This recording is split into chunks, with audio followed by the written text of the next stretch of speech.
pitchouneaux et mes pitchounettes! Aujourd'hui, nous recevons une invitée spéciale.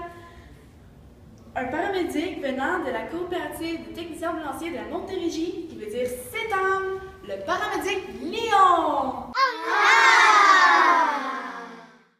Bonjour! Comment allez-vous, les amis? Oh, ça va bien, et vous? Ah, très bien! Bon, commençons, nous n'avons pas de temps à perdre.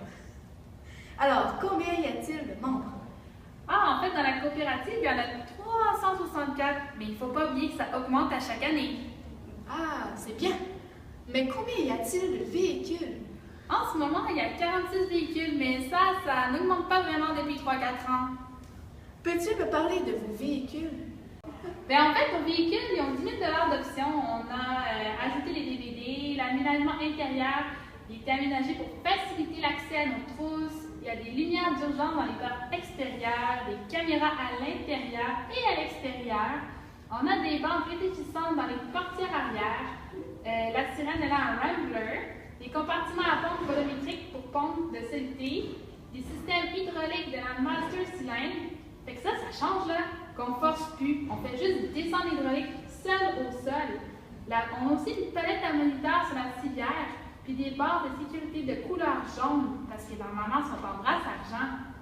Qu'est-ce que tu trouves de positif de CETAM par rapport aux autres compagnies? Nous, à CETAM, on a des ristournes. Chez Demers, eux, par exemple, c'est le boss qui met tout le profit dans ses poches, qui partage tout avec les employés. Cette année, nous, on a eu 13 790, puis ça va fonctionner le partage au nombre d'heures travaillées. Mais par contre, il ne faut pas oublier que si tu es en congé de maladie, sur la CSST ou enceinte, tu n'auras rien. Ouais, mais y a-t-il des rabais par rapport à ce métier, à CETAM? En fait, on a des avantages. Par exemple, si tu as fini ta probation et tu es à temps plein, on peut te payer jusqu'à 80 d'un abonnement au gym. On a aussi des pourcentages de rabais dans les magasins tels que Oakley, puis aussi dans les Nautilus. Avez-vous d'autres avantages par rapport à la compagnie?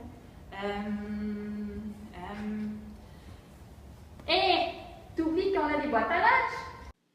C'est vrai, dès qu'on dépasse la période médiane de repas, ils nous donnent une boîte à lunch de Tim Hortons. Elle nous est même livrée au CH pour qu'on puisse manger même quand on n'a pas le temps. Et c'est vrai ça! En plus, on a des parties de Noël. Qu'est-ce que vous aimez le plus chez CETAM? Pour moi, CETAM, ce que j'aime le plus, c'est le fait qu'on est humain. On est appelé par nos noms, pas par des numéros.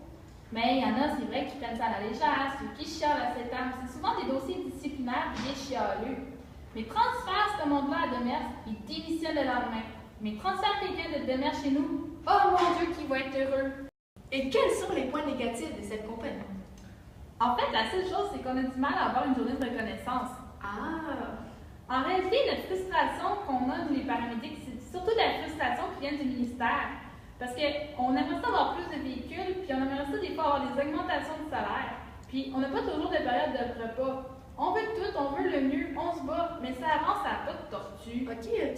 Un exemple flagrant, ça a été qu'on a voulu les MDS 192. Ça a été vraiment difficile. Il a vraiment fallu qu'on défonce les portes parce que les infirmières disaient qu'on allait leur voler leur job.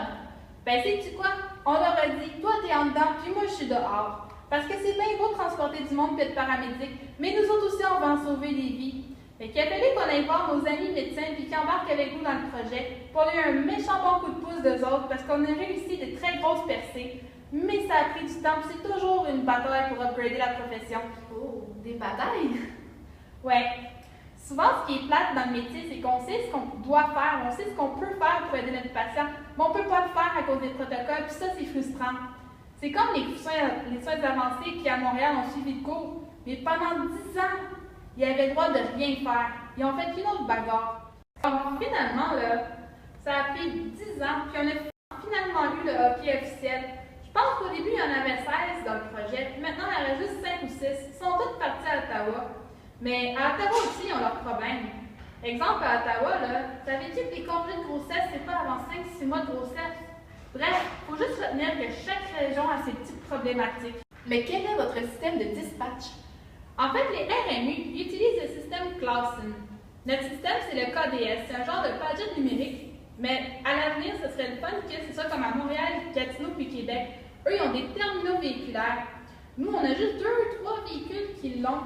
Ça, c'est génial parce que dès que tu as un appel, c'est ta cartographie qui apparaît à chaque appel. Vous faites combien d'appels en moyenne par 10 ou 12 heures? En fait, la moyenne dans Montérégie, c'est à peu près 450 appels. Par véhicule, ça fait à peu près 6-7 interventions. Mais ces termes-là, à Longueuil, c'est la vache à lait, comme on dit, parce qu'il y en a beaucoup d'appels, parce qu'on fait beaucoup d'appels de personnes âgées. Ça, c'est notre clientèle. Bref, c'est en général des appels privés médicaux. Ah! Allez-vous aussi faire des appels plus en campagne? Oui, on va dans beaucoup de petits villages, comme à Saint-Rémy. Mais c'est-tu plus difficile quand c'est en campagne? Souvent, dans les petits villages, les maisons n'ont pas toujours d'adresse.